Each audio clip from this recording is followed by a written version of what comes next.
কোরআনের কাছে গেলাম, কোরআন জান্নাতে যাবো কেমনে দেখায়া দাও আমাকে রাস্তা। কোরআন বলে দুইটা জিনিস লাগবে জান্নাতে যেতে, একটার নাম ঈমান আর একটার নাম আমল। নবীজির কাছে গেলাম, নবী গো জান্নাতে আমি যেতে চাই কেমনে যাব? আল্লাহর নবীও আমাদের বলে দিয়েছেন জান্নাতে যদি যেতে হয় একটার নাম ঈমান আর একটার নাম আমল। এই দুইটা জিনিস যদি উম্মতে ঠিক করে করতে পারো জান্নাত থেকে তোমাকে কেউ আটকায় রাখতে পারবে না।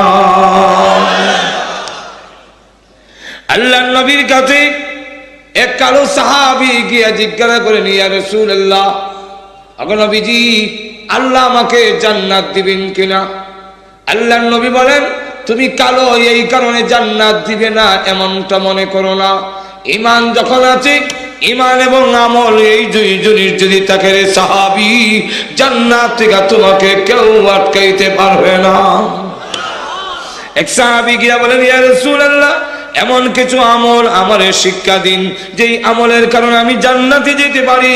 আল্লাহর নবী বলেন, তুমি যদি 5 ওয়াক্ত কালিমা বিশ্বাস করো, ঈমান আনো, কালিমা পড়ো, নামাজ পড়ো, রোজা রাখো, যাকাত প্রদান করো, আর এই কাজগুলো যদি করো তাহলে জান্নাতে যেতে পারবে।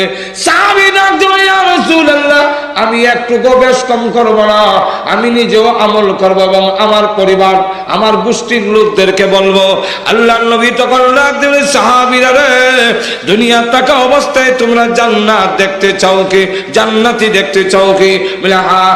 এই সাহাবীকে দেখে নাও, তাকে দেখলে জান্নাতি দেখা হয়ে যাবে। দুইটা জিনিস। আলহামদুলিল্লাহ নাহমাদুহু ওয়া নাস্তাঈনুহু ওয়া নাস্তাগফিরুহু ওয়া নু'মিনু বিহি ওয়া নাতাওয়াক্কালু আলাইহি ওয়া নাউযু বিল্লাহি মিন শুরুরি আনফুসিনা ওয়া মিন সাইয়্যাতি আ'মালিনা।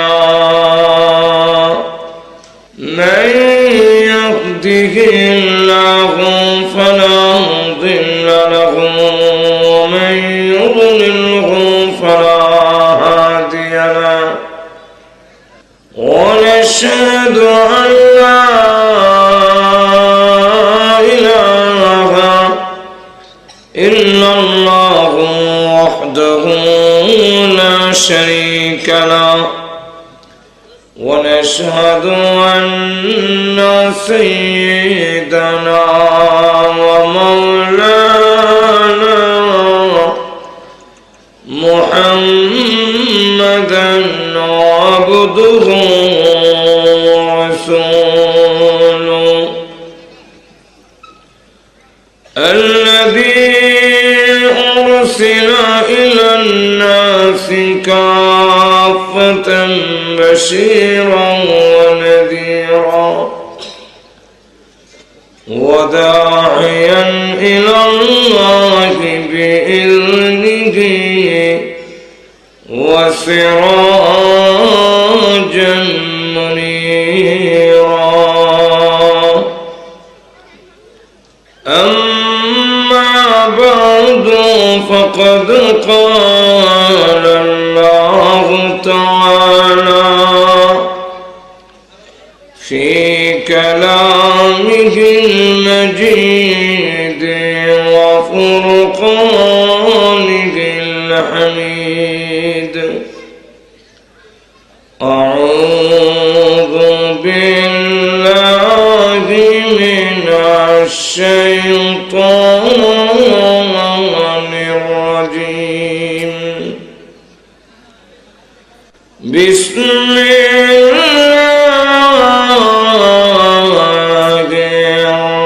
الرحمن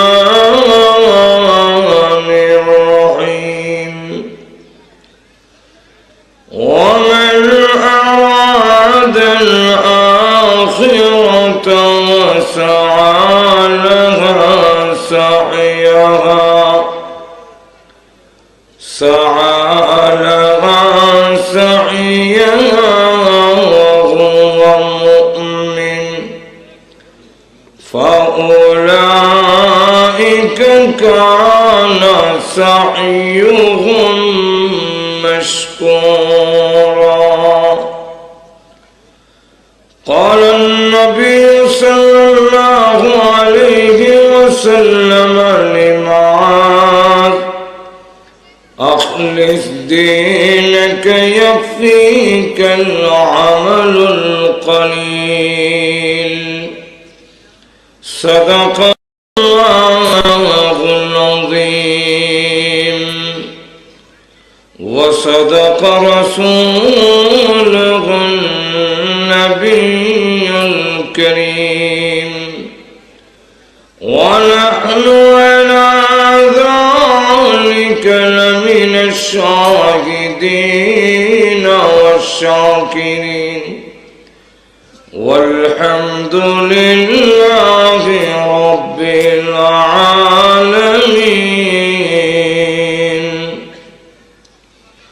اللهم صل على سيدنا ومولانا محمد وعلى آله وأصحابه وسلم. بلغ العلا بكماله، كشف الدجى بجماله، حسنت جميع خصاله. صلوا عليه.